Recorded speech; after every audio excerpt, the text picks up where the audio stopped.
Hi guys, we are happy to welcome you again to our website Winmin. Today we are going to see about nature of Indian economy. First let's see what is the economy. Generally speaking, economy refers to the state of a country in which productions and consumption of goods and services are being followed along with supply of money. Here we have given brief description on the nature of Indian economy. It will be very useful for you in knowing the economy of a country in detail. First, let's see about Indian economy and its futures. The futures of Indian economy are: India is developing country or underdeveloped country. It is following mixed economy system. It is world's 7th largest economy in terms of GDP. India is rich in source of young population, so it has a very good labor force. India ranks second in terms of agriculture farm output.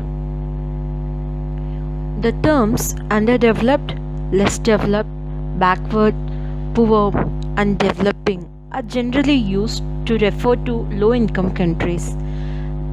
Low-income countries are those countries which have low standard of living because of their low per capita income. Countries are classified into developed and underdeveloped countries based on their per capita income. As we say, one of the important feature of our Indian economy is underdeveloped country or developing country. So let's see the characteristics of underdeveloped countries. One of the main characteristics of underdeveloped country is low per capita income. As said earlier, we have said you that a country's development is measured by their per capita income. So when it is underdeveloped countries, their per capita income is low. In underdeveloped countries, per capita income is very low compared to that of developed countries. As per World Development Report 2007, the per capita income of India in the year 2005, it was $720. It is quite low than compared with the developed countries of different nations. When comparing the purchasing power parity of India and America in the year 2005, India was found to be 12th America's purchasing power party. The per capita income in underdeveloped country is as low as 7% of the per capita income in some advanced nation. The second characteristic is mass poverty and inequalities in distribution of income.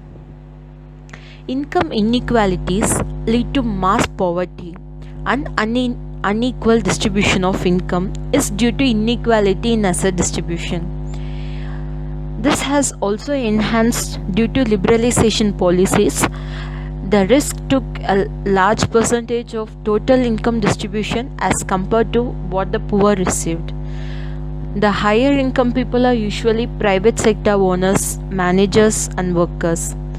In case of public sector managers and workers and small family farmers, even they have certain income, even they have certain asset, but there is some inequalities in it. So in case of India, we can say poor are becoming poorer and rich are becoming richer. Another characteristics of developed country is predominance of agriculture.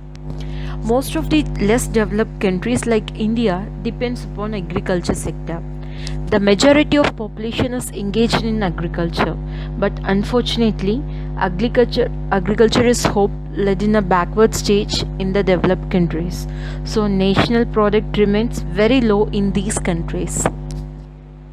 The next characteristics is rapid population growth and high dependency. As we know, India is second largest populated country in the world.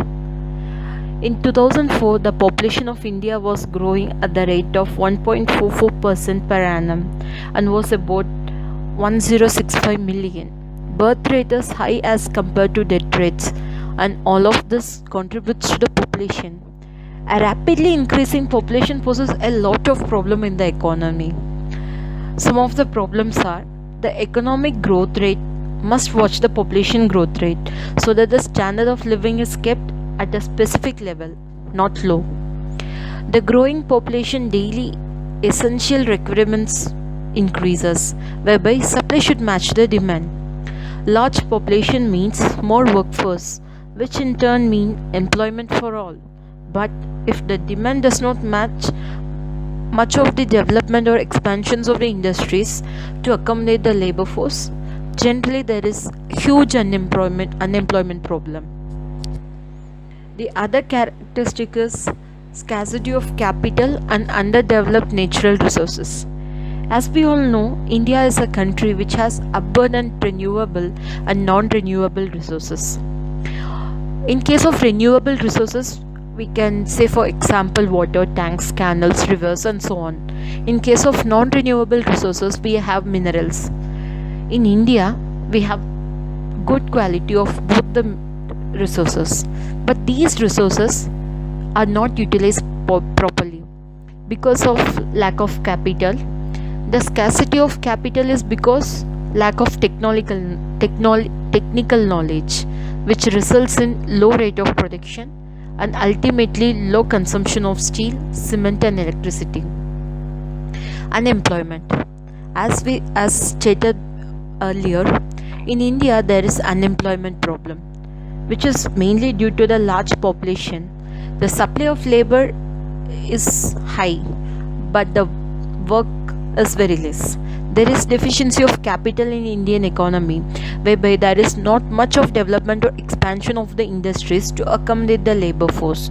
So, unemployment problem is very huge. Technological backwardness. India still uses outdated technology. There still exists a wide gap between the production techniques of developed countries and Indian technology. The reason is due to the poverty of living. This has led to a continuous low production of output. Next, lack of entrepreneurs. In India, businessmen are concerned about profits. They don't think about developing their industries in the country or providing so much employment opportunities for people. All that they want is just profit. So because of that, we have lack of entrepreneurs in our country. The other thing is poor quality of human capital. As we all know, in India we have superstitious belief, and also because of that there are so many conservation on the labors, and illiteracy is found among majority of the population, due to which our quality of human capital is very low while compared to that of developed countries. India has developing economy. So when we say India has developing economy, even for that we have some characteristics. So here let's see what are those characteristics to state India has developing economy. First is sustained growth. The economic growth of India since independence has been erratic, but there is an upward trend.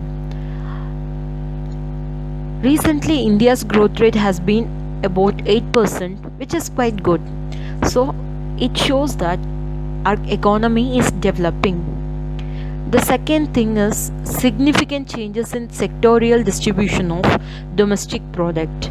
The contribution of agriculture to the gross domestic product since the first 2 decades of the economic planning has declined steadily due to service sector development. But now there are some changes seen in the sectorial distribution of all the domestic product. Next is change in the occupational distribution of the population. The changes in occupational pattern and shift from agriculture to other sector is now commonly found among many people. Like with industrialization, many people are going towards industries and they are earning good from that. So somewhat the employment opportunity is being created for them. The next is growth of capital goods industries. India's industries in India is developing, and it's also producing many industrial goods like iron, steel, heavy chemicals, fertilizers, heavy engineering, locomotives, and machine tools. Infrastructure development. At present, in India, there is very good progress in transport, education, and medical sector, and also in banking sector and financial sector. Another future of Indian economy is mixed economy. India is said to have mixed economy system, which means that both public and private partnership has been involved in India. So let's see what are the futures of mixed economy. The first future is both the public and private sector exist side by side. Due to this, economic activities are carried out by the individuals as well as government. Next is both the public sector and private sector are required to function in a coordinated manner. Apart from national security, the government engages into activities that private sector considers as unprofitable. The heavy industries and other sectors like banking, transport, energy, national security are controlled by public sector, and others like agriculture, consumer goods, and other industries, trade are controlled by private sector. Some of the interesting facts on our Indian economy and its current scenario is being discussed here. In the year 1950 to 51, 72% of the people in India were dependent on agriculture. But now, in the year 2011 to 12, there is a report which states that only 50% of the population are depending on agriculture for their livelihood, whereas others have moved towards industrialization. Another interesting fact to be noted is population growth rate in India is more than 2%. But fortunately, 3/4 of the population are belonging to young people, which means that we have skilled laborers. Incidence of unemployment in India is quite high. As per the 66th round of NSSO, employment rate in India is as high as 6.6% of the labor force. The level of human well-being is low. The Human Development Index rank of India is 134 out of 187 countries, and also the Gini Index for Human Development Index was 368. Overall, India is having a very good growth in terms of its infrastructure development and communication development, and also industrialization is improving much, and sustainable development is being maintained in the development of the economy. Thank you all, and for the PDF of this file is being presented here. You can download it and use it for your study purpose. Thank you.